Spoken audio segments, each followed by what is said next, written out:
السلام علیکم ورحمۃ اللہ تعالی وبرکاتہ۔ وعلیکم السلام ورحمۃ اللہ تعالی وبرکاتہ۔ نحمده ونصلی ونسلم علی رسولہ الکریم، اما بعد فاعوذ باللہ من الشیطان الرجیم، بسم اللہ الرحمن الرحیم۔ ان اللہ وملائکتہ یصلون علی النبی یا ایہا الذین آمنوا صلوا علیہ وسلموا تسلیما۔ اللہم صلی علی سیدنا و مولانا محمد معدن الجود والکرم وآلہ الکرام وابنہ الکریم وبارک وسلم صلاۃ و سلاما علیک یا رسول اللہ صلی اللہ تعالی علیہ وسلم۔ طہارت کا بیان جاری ہے۔ اس سے پہلے طہارت کے بارے میں بہت ساری چیزیں شامل کی گئی تھی۔ طہارت کی اہمیت اور اس کی شرعی حیثیت کو بیان کیا گیا احادیث کی روشنی میں، اور طہارت کی دو قسمیں بھی بیان کی، طہارت صغریٰ اور طہارت کبریٰ۔ پھر مشکوک پانی کا حکم بیان کیا گیا، اور مشکوک پانی کے ہوتے ہوئے کیا اس سے وضو کیا جا سکتا ہے یا وضو نہیں کیا جا سکتا، اور اگر کوئی دوسرا پانی نہ ہو تو کیا کرنا پڑے گا، وہ سارے احکام بیان کیے گئے۔ اب آگے ایک سوال ہے کہ وہ کون سا حوض ہے جو مکمل بھرا ہو تو ناپاک ہے لیکن کم بھرا ہو تو پاک ہے؟ یہ ایک پہیلی بھی ہے، ایک انداز کی، مطلب ایک طرح سے ذہن کو الجھانے کے لیے جو سوال کیا جاتا ہے اس کو پہیلی کہا جاتا ہے۔ ابھی آپ سوچ رہے ہوں گے کہ حوض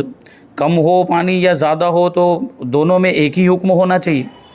یعنی پورا بھرا ہوا ہو یا پورا بھرا ہوا نہ ہو۔ پانی اگر پاک ہے تو دونوں صورتوں میں پاک ہونا چاہیے، اور ناپاک ہے تو دونوں صورتوں میں ناپاک ہونا چاہیے۔ تو یہ ایک کون سی صورت ہے کہ پانی مکمل بھرا ہوا ہے تو ناپاک ہے، لیکن پانی اگر کم ہو گیا یعنی نیچے چلا گیا تو پاک ہے؟ یعنی یہ نجاست گرنے کے بارے میں بات کر رہے ہیں، ورنہ ویسے ہی کم زیادہ ہے اور نجاست کا اس سے کوئی تعلق ہی نہیں ہے، نجاست اس میں گری ہی نہیں تو ناپاک ہونے کا کوئی سوال ہی نہیں۔ یہاں نجاست گرنے کی بات چل رہی ہے کہ ایسا حوض کہ جس میں نجاست گری، اب اوپر تک پانی ہے تو ناپاک ہے، لیکن وہی پانی گھٹ کے نیچے پہنچ گیا تو پانی پاک ہو گیا۔ تو اس کی کیا صورت بنے گی اور یہ کب ایسا ہوگا اس کو بیان کرتے ہیں۔ کہتے ہیں کہ کوئی حوض ایسا ہے کہ اوپر سے تنگ اور نیچے سے کشادہ ہے، یعنی اوپر سے اس کا منہ چھوٹا ہے، اوپر سے تنگ حصہ ہے، یعنی اوپر والا جو حصہ ہے وہ دہ دردہ سے کم ہے۔ دہ دردہ کا مطلب اس سے پہلے بھی آ چکا ہے، دہ دردہ کا مطلب ہوتا ہے 10 ہاتھ لمبا 10 ہاتھ چوڑا۔ یہ ہاتھ جو یہاں پر بولا جاتا ہے، اس ہاتھ سے مراد یہ انگلیوں کے کنارے سے لے کر کوہنی کے اوپر تک یہ ہاتھ مراد ہے۔ جیسے کہ ہمارا یہ حوض ہے، اس کو آپ ناپیں تو 10 ہاتھ لمبا بھی ہے 10 ہاتھ چوڑا، بلکہ اس سے کئی زیادہ ہے، ٹھیک ہے؟ تو یہ ہو گیا دہ دردہ۔ تو دہ دردہ حوض کا حکم یہ ہوتا ہے کہ اس میں اگر کوئی نجاست گر جائے تو جب تک اس کا رنگ بو یا مزہ نہ تبدیل ہو اسے ناپاک نہیں کہا جائے گا، وہ ناپاک نہیں ہے، اسے وضو یا غسل کرنا جائز ہے،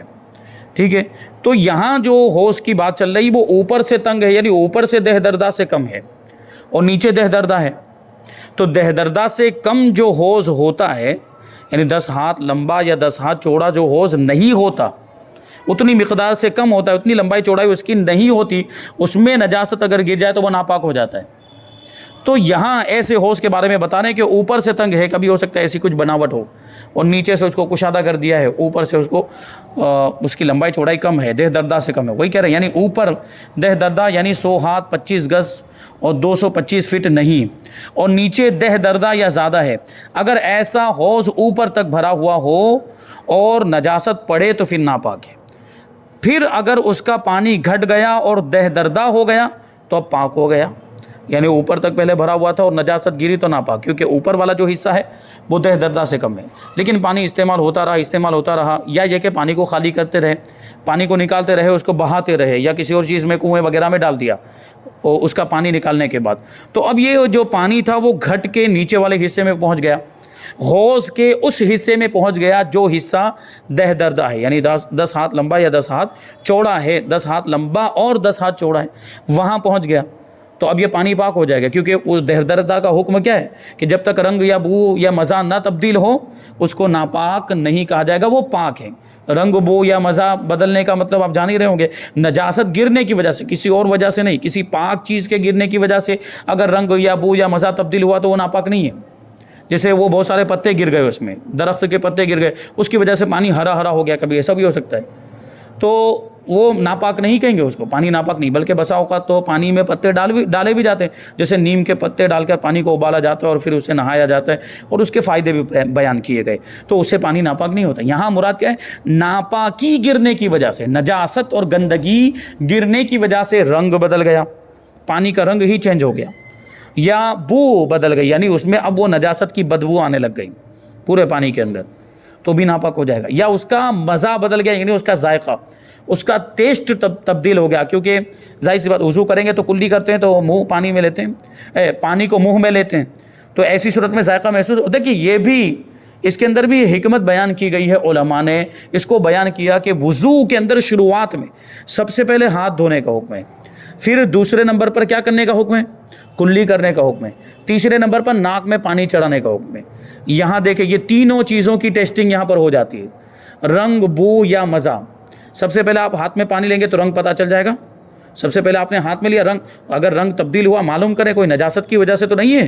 اگر نجاست کی وجہ سے ہوا ہے وہ دہدردہ، اگرچہ دہدردہ ہے وہ ناپاک ہو گیا، تو سب سے پہلے ہم ہاتھ میں تو لیں گے، ہاتھ دھونے کے لیے ہاتھ میں لیا تو یہاں رنگ کا پتہ چل جائے گا، پھر کلی کریں گے تو ذائقے کا پتہ چل جائے گا، اس کے مزے کا پتہ چل جائے گا، اور پھر ناک میں پانی چڑھائیں گے تو اس کی بو کے بارے میں ہمیں معلومات ہو جائے گی۔ تو وضو کی شروعات میں، تاکہ ایسا بھی نہیں یہ چیزیں بعد میں بھی نہیں رکھی ہے کہ پہلے سارے اعضاء دھو لیا پھر یہ کرے تو وہ اعضاء دھو چکا ہوگا، بعد میں پتہ چلے گا کہ پانی تو ناپاک تھا، اس لیے پہلے ہی یہ چیزیں رکھی گئی اور پہلے ہی ان چیزوں کو سنت قرار دے دیا گیا کہ یہ پہلے ہی اس کے ذریعے سے معلومات حاصل ہو جائے کہ وہ پانی جس کو ہم استعمال کر رہے ہیں وہ پانی وضو کے لائق ہے بھی کہ نہیں ہے۔ یہ دیکھیں اسلام کے اندر یہ کتنی پیاری پیاری چیزیں ہیں۔ یہ بات ہو گئی، اب آگے کہتے ہیں کہ ناپاک کارپیٹ کو کیسے پاک کیا جائے۔ کارپیٹ، قالین، وہ جو بہت موٹا ہوتا ہے، جیسے بھی مثال کے طور ہماری مسجد کے اندر جو صفیں ہیں یا اسی طرح کا قالین گھروں میں بھی بچھاتے ہیں، اب وہ ناپاک ہو گیا، جیسے بچے نے پیشاب کر دیا ہے، اب اس کو پاک کرنا ہے تو اس کو دھونا تو بڑا مشکل ہوگا، جس طرح عام طور پر ہم یہ پتلے والے کپڑے دھل لیتے ہیں اس طرح تو کارپیٹ کو، قالین کو دھویا نہیں جا سکتا،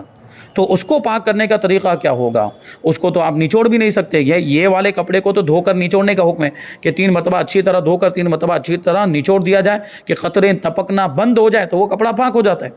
لیکن یہ ایسا کپڑا جس کو نچوڑا جا سکتا ہو، ابھی قالین کو کیسے نچوڑیں گے؟ تو اس کے بارے میں کہتے ہیں کارپیٹ کا ناپاک حصہ ایک بار دھو کر لٹکا دیجئے یہاں تک کہ پانی ٹپکنا موقوف ہو جائے۔ ناپاک حصہ کہنے کی طرف دیکھیں، کہنے سے اس بات کی طرف اشارہ ہے کہ پورے کارپیٹ کو دھونا شرط نہیں ہے، پورے کارپیٹ کو، پوری قالین کو دھونا ضروری نہیں ہے، بلکہ اتنے حصوں کو بھی دھو لینا کافی۔ لیکن اس کو دھونے کا طریقہ کیا ہونا چاہیے؟ پانی اس طرف سے بہائیں جو پاک حصہ ہے، اور پانی بہہ کر وہ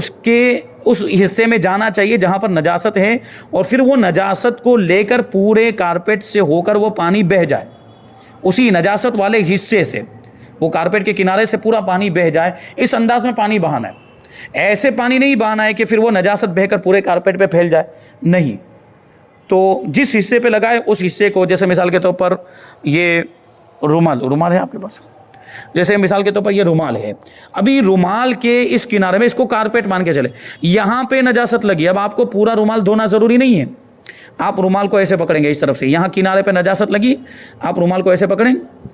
ابھی یا مثال کے طور پر نل ہے، اس میں یہاں سے یہ اوپر والے حصے سے پانی، یہاں نجاست نیچے لگی ہوئی ہے کنارے پر، اوپر سے پانی بہانا، یہ ایسے پانی بہانا ہے کہ یہ پانی کے ساتھ وہ ساری نجاست بہہ جائے۔ ابھی آپ نے ادھر سے پانی بہایا تو یہ جو نجاست وہ بہہ کے یہ پاک والے حصے پہ بھی آ جائے گی، تو پھر جو پاک تھا وہ بھی ناپاک ہو جائے گا۔ تو ایسے نہیں کرنا ہے، ادھر سے پانی بہانا ہے تاکہ نجاست ادھر ہی سے بہہ کر چلی جائے۔ تو کارپیٹ میں بھی ایسا کرنا ہے۔ کارپیٹ کے اندر کیا فرمایا کہ جس حصے میں ناپاکی لگی ہے اس کو ایک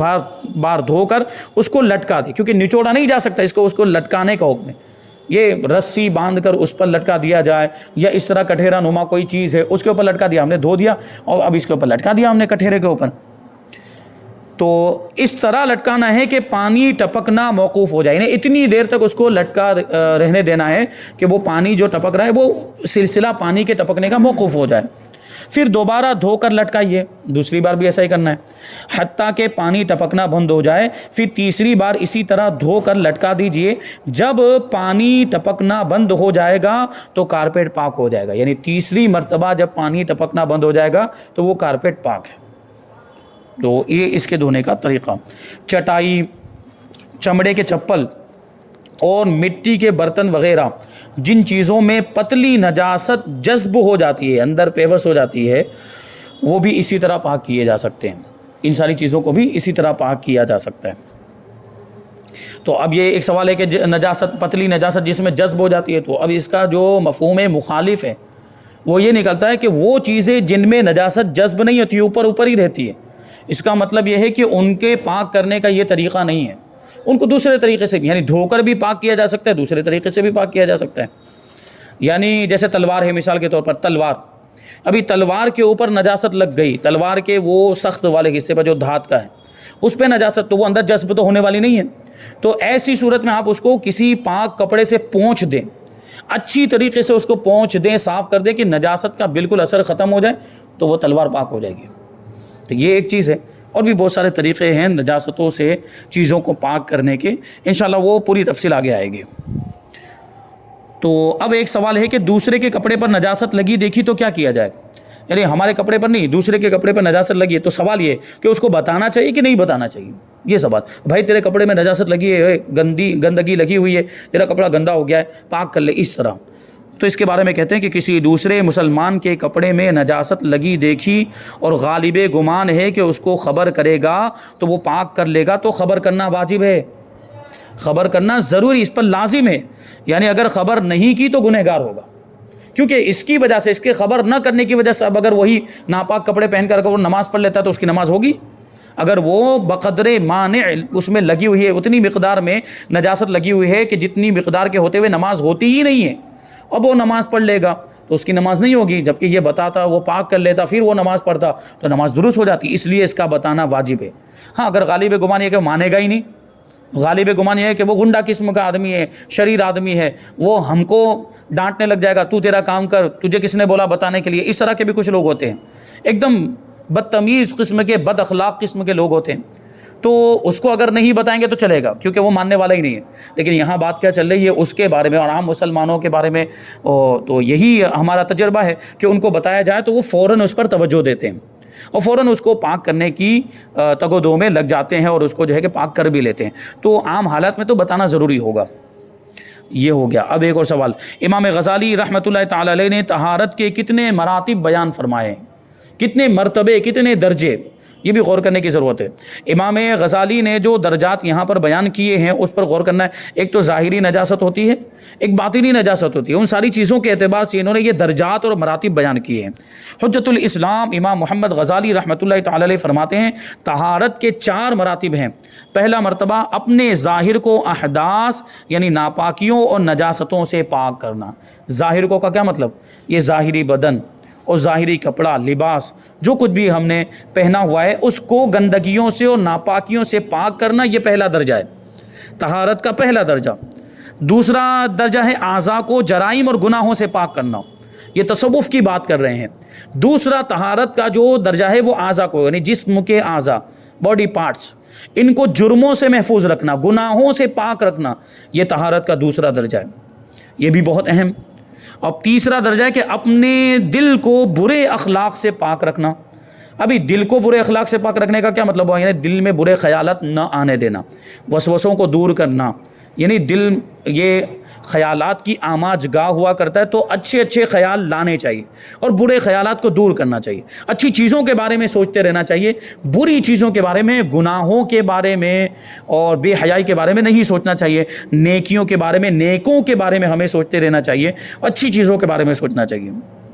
تو اس سے کیا ہوتا ہے؟ وہ دل کی جو صحت ہے وہ اچھی رہتی ہے، دل جو ہے وہ صحت مند رہتا ہے، اور برا سوچیں گے تو دل بیمار ہو جائے گا، جب دل بیمار ہوگا تو بہت ساری اخلاقی بیماریاں، دوسری اخلاقی بیماریاں اس کی وجہ سے ہوتی ہیں۔ یہ 3 درجے ہو گئے، 3 مرتبے۔ اور چوتھا مرتبہ کہ اپنے باطن کو اللہ پاک کے غیر سے پاک رکھنا،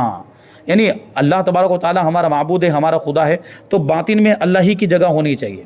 یعنی اللہ ہی کو اپنے دل میں بسائیں کہ وہی ہمارا خدا ہے، اور کسی دوسری چیز کی اس میں جگہ نہیں ہونی چاہیے۔ اور دوسری چیز کی اگر جگہ ہو بھی، جیسے ہم حضور پاک صلی اللہ علیہ وسلم کو بھی اپنے دل میں بساتے ہیں، اور انبیاء کرام کی بھی محبت ہمارے دل میں ہے، صحابہ کی، تابعین کی، اہل بیت اطہار کی، بزرگان دین کی، اولیاء کی بھی تو محبت ہمارے دل میں ہے، لیکن یہ اسی رب کے بندے، محبوب بندے ہونے کی حیثیت سے، تو حقیقت میں ان کی محبت رب کی محبت ہے، تو ان سے ہم محبت کر رہے ہیں تو اسی رب کے لیے کر رہے ہیں، اس کی رضا حاصل کرنے کے لیے کر رہے ہیں، تو یہ رب ہی کو دل میں بسانا ہوا، کیونکہ ان سے بھی تو محبت کرنے کا اسی نے حکم دیا ہے۔ بہرحال اب ایک اور چیز ہے کہ دل کی طہارت کس طرح حاصل ہوتی ہے، یہاں دل کو بھی تو پاک کرنے کے بارے میں کہہ رہے ہیں، تو دل کو کیسے پاک کیا جائے، وہ دل کی طہارت کیسے ہوگی؟ جواب، حجت الاسلام امام محمد غزالی رحمۃ اللہ تعالی علیہ ارشاد فرماتے ہیں کہ ظاہری وضو کر لینے والے کو یہ بات یاد رکھنی چاہیے کہ دل کی طہارت یعنی صفائی توبہ کرنے اور گناہوں کو چھوڑنے اور عمدہ اخلاق اپنانے سے ہوتی ہے۔ گناہوں سے توبہ کر لے اور گناہوں کو چھوڑ دے، شرمندہ ہو، اور اچھے اخلاق کو اپنا لے، جو اسلامی اخلاق ہیں، جو حضور پاک صلی اللہ علیہ وسلم کے اخلاق، جن کو اخلاق نبوی کہا جاتا ہے، ان اخلاق کو اپنا لے تو دل پاک ہو جاتا ہے اور دل کی صفائی ہو جایا کرتی ہے۔ جو شخص دل کو گناہوں کی آلودگیوں سے پاک نہیں کرتا، فقط ظاہری طہارت یعنی صفائی اور زیب و زینت پر اکتفا کرتا ہے، اس کی مثال اس شخص کی طرح ہے جو بادشاہ کو مدعو کرتا ہے، یعنی بادشاہ کو دعوت دیتا ہے، بلاتا ہے، اور اپنے گھر بار کو باہر سے خوب چمکاتا ہے، یعنی بادشاہ کو بلا لیا ابھی، اور بادشاہ آئے گا تو گھر کی باہر کی جو دیوار ہے اور باہر سے خوب گھر کو چمکا دیا، گھر کو خوب سجا دیا، اور رنگ و روغن بھی کر دیا، خوب کلر بھی لگا دیا، سب کر دیا ہے، مگر مکان کے اندرونی حصے کی صفائی پر کوئی توجہ نہیں دیتا۔ اب ظاہر سی بات، باہر سے بادشاہ دیکھے گا تو اس کو اچھا لگے گا، او ہو کتنا اچھا کلر کر دیا، کتنا اچھا نقش و نگار کر دیا، کتنی اچھی صفائی بھی باہر سے کی ہوئی، لیکن وہی بادشاہ جب اندر داخل ہوگا اور اندر صفائی نہیں ہوگی، اندر گندگی موجود ہے، تو بادشاہ ناراض ہوگا کہ نہیں ہوگا؟ بادشاہ ناخوش بھی ہوگا۔ اور بادشاہوں کے تو معاملات دنیاوی بادشاہوں کے تو معاملات کیسے ہوتے ہیں، جب ناراض ہو جائے تو قتل کا بھی حکم دے دیتے ہیں، اس کو قتل کر دیا جائے کہ اس نے ہماری شان میں گستاخی کی ہے۔ دنیا کے بادشاہوں کے یہ معاملات ہوتے ہیں۔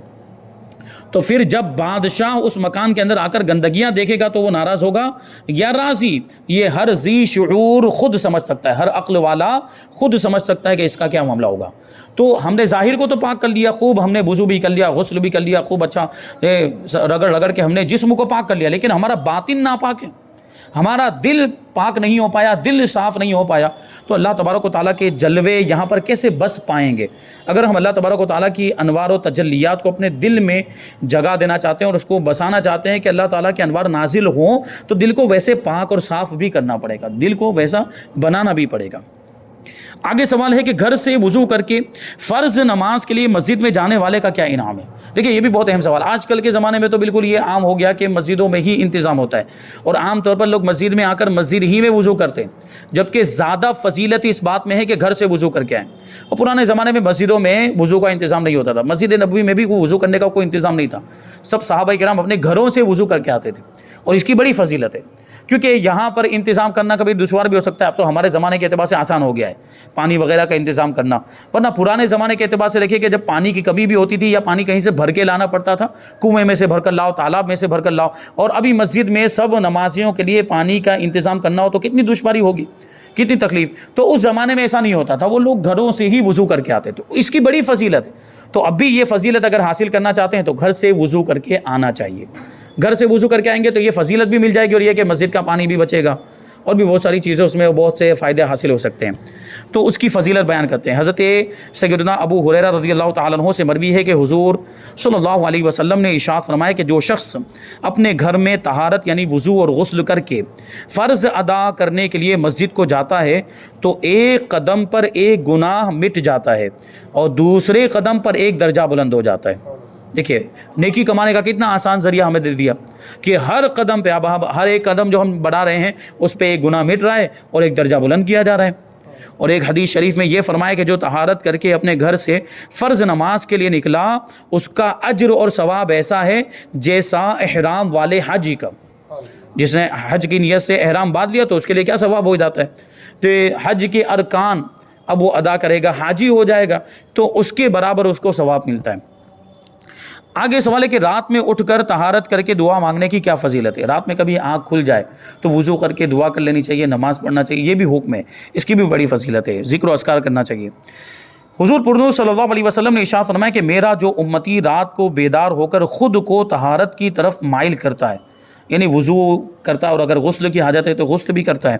حالانکہ اس پر شیطان گرہیں لگا چکا ہوتا ہے۔ گرہ مانے گانٹھ، شیطان جو ہے کہ اس کو گمراہ کرنے کی پوری کوشش میں لگا رہتا ہے۔ جب وہ اپنے ہاتھ دھوتا ہے تو ایک گرہ کھل جاتی ہے، یعنی شیطان نے جو گرہ لگائی، گانٹھ لگائی، وہ ایک گانٹھ کھل جاتی ہے۔